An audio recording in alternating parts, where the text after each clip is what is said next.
भारत के सबसे रोमांचक गेमिंग प्लेटफॉर्म विंजो पर हैं 70 से भी ज्यादा गेम्स। तो खेलो अपने मनपसंद गेम्स और रोज जीतो करोड़ों के इनाम। Download now from winzogames.com। Game में वित्तीय जोखिम शामिल है और इसकी आदत लग सकती है। जिम्मेदारी और अपनी जोखिम पर खेलें।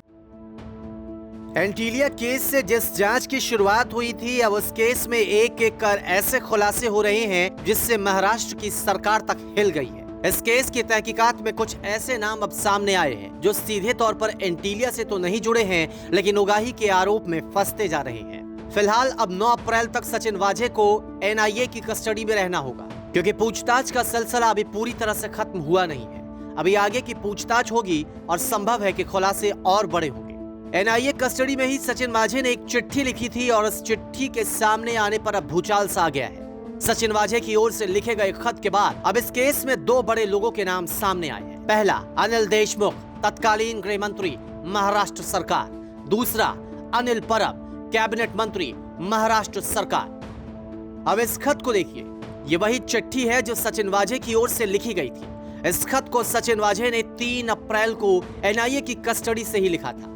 अब इसमें नाम किसके थे ये तो आपको बता दिया। अब बताते हैं कि आखिर इस खत में आरोप क्या क्या लगाए गए। इस खत में आरोप लगाए गए हैं अनिल देशमुख और अनिल परब पर। अनिल देशमुख को लेकर एक और खुलासा हुआ है। खत में सचिन वाझे ने लिखा है,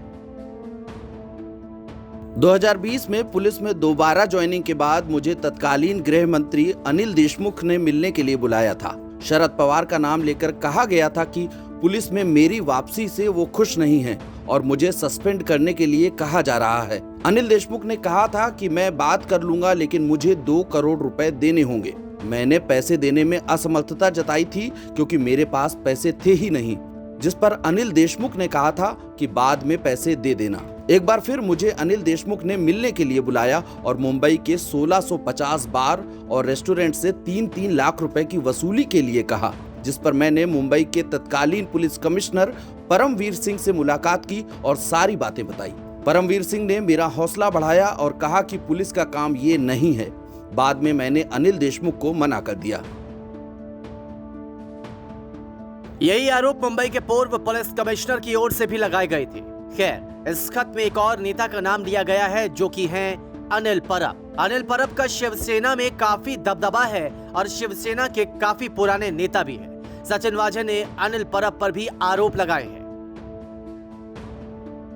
जुलाई-अगस्त 2020 में अनिल परब ने मुलाकात के लिए बुलाया था। मुलाकात के दौरान मुझे SUBT Saifee Burhani upliftment trust से जांच के नाम पर सौदेबाजी के लिए कहा गया। मुझे कहा गया था कि 50 करोड़ रुपए SUBT से मांगकर जांच को बंद कर दिया जाए। मैंने इस काम के लिए भी इनकार कर दिया था, क्योंकि ना ही मैं किसी को SUBT में जानता था और ना ही वो मामला मेरे क्षेत्र अधिकार में आता था। मुझे अनिल परब ने एक बार और बुलाया और BMC के 50 ठेकेदारों से 2-2 करोड़ रुपए की वसूली करने के लिए कहा था। आरोपों के बाद सफाई देने के लिए अनिल परब भी सामने आए। मेरे ऊपर जो आरोप किए हैं, जिसमें उन्होंने कहा है कि SBUT प्रोजेक्ट के ट्रस्टियों को मैं बुलाए और 50 करोड़ रुपया उनसे मांगे। दूसरी बात, उन्होंने कहा है कि मुंबई महानगर पालिका के कॉन्ट्रैक्टर से, हर कॉन्ट्रैक्टर से 2-2 करोड़ रुपया जमा करे। मुझे आज भी ये पता नहीं चल रहा है कि सचिन वाझे एक PI था और मैं कौन से कैपेसिटी में उसको ये बात कह सकता हूं और उससे ये बात कर सकता हूं कि वो इस चीज को हमारे लिए कुछ काम करे।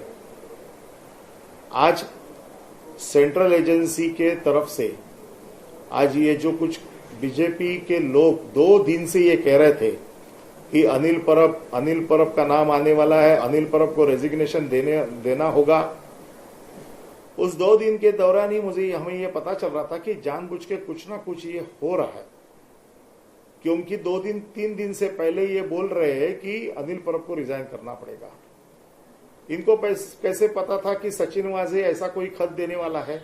इसका मतलब यह है कि सरकार को बदनाम करने के लिए जो रणनीति बनाई गई है और महाराष्ट्र के मंत्रियों को बदनाम करके सरकार को बदनाम करना है, ऐसा उसमें ये जो दिखाई दे रहा है, सामने दिखाई दे रहा है। इस खत को कोर्ट ने नामंजूर कर दिया है, लेकिन जो नाम इसमें लिखे गए हैं उसके सामने आने के बाद सवाल बहुत सारे उठने लगे हैं। इससे पहले भी उगाही को लेकर मुंबई पुलिस के पूर्व कमिश्नर की ओर से आरोप लगाए गए थे और अब सचिन वाझे के आरोपों से सियासत में भूचाल सा आ गया है।